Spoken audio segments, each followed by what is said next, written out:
Yeah, that title was never going to fit on my light box.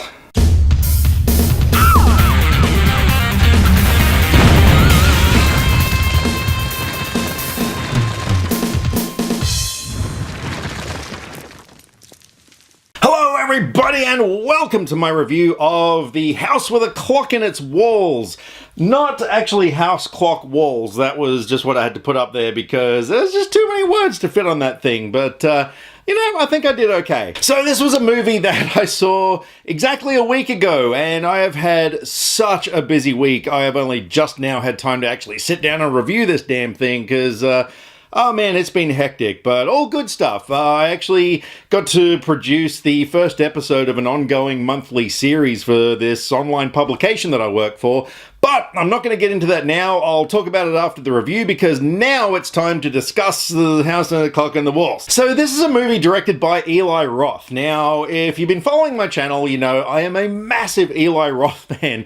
Not because of his movies, because let's face it, over the last few years, the guy has been delivering absolute cinematic crap. But it's more the guy himself. Like when Cabin Fever first came out, you know, I was watching a lot of interviews with him and stuff, and it's just one of those things where, you know, sometimes you see a personality or whatever, but you just click with them, you just think to yourself, that's my kind of people. So I had that with him, and like I was a fan of his from day one, and then the Hostel movies, well, the first two, I really enjoyed, but then, yeah, you know, when he started doing Knock Knock, Green Inferno, earlier this year we had the Death Wish remake, which, yeah, kind of wish they hadn't remade it. But it's one of those things that no matter how many bad movies the guy brings out, I'm always going to be a fan. So I was really intrigued about this film because it's a kid's horror film that tells the story of a young boy named Lewis whose family is killed in a car accident, or his parents, and he's got to go live with his uncle who's quite eccentric, this guy played by Jack Black. And once he moves into this house, he starts noticing that some really weird things are going on.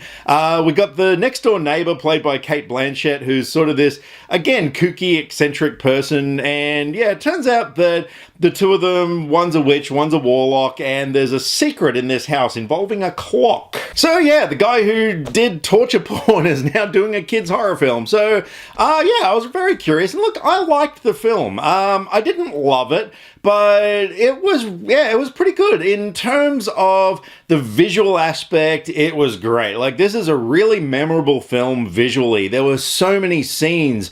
Yeah, the CGI was mostly really good, but there were so many visual elements that were very memorable. Like a giant lion hedge thing that was actually a living thing. Like, there were a lot of things in this film that, yeah, I really dug. The performances all around were quite good. I mean, the film was very well directed. Jack Black, look, he was essentially playing the same character that Jack Black always plays.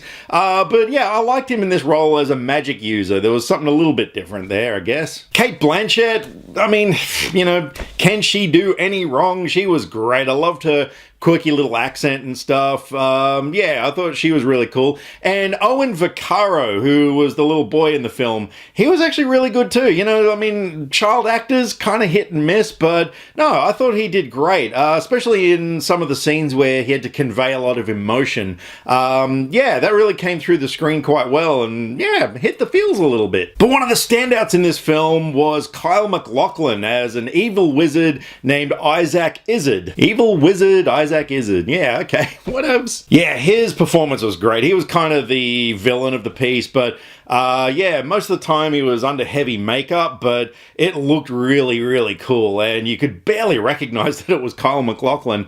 And yeah, he just gave it that right amount of sinister without being too over the top. Because this film, it wasn't scary. I mean, for the little ones, it might be a bit scary in scenes. There was one scene, though, and if you've seen the film, you know what I'm talking about, involving a whole bunch of statues and life-size dolls that...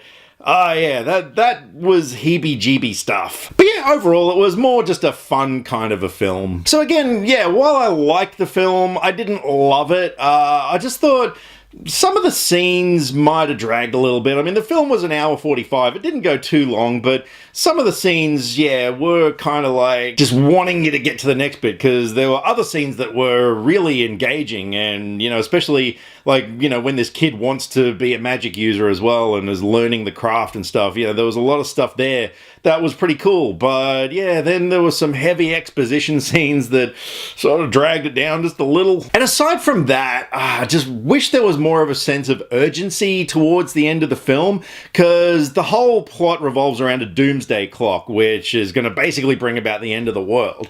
And when we're sort of getting towards the end, when the heroes are finding out a way to beat the evil, like, you know, at one point it's mentioned that there's 18 minutes left, and I mean, you know, that's pretty significant, like 18 minutes left to save the entire world. But you just never really got a sense of there being 18 minutes. I mean, you know, if I was in that situation, I'd be hurrying my ass off. I'd be panicked. I'd be like, you know, doing everything possible. But in this one, it's more a case of like, you know, there's 18 minutes left. Okay, well, let's do this. Yeah, like, I don't know, they just kind of plodded along a little bit, like, yeah, you know, so there could have been more urgency towards the end. That would have been good. And aside from that, look, it's not the sort of film you need to see on the big screen, to be honest. It would be fine, you know, if you catch it on Netflix or wherever you get to see it. It's a kind of movie, I would own it on Blu-ray, but, you know, not a day one purchase. It's more sort of down the track when it's like 3 for $30 or something. But look, you know, overall, it's a fine film. You're not gonna have a bad time watching it at all.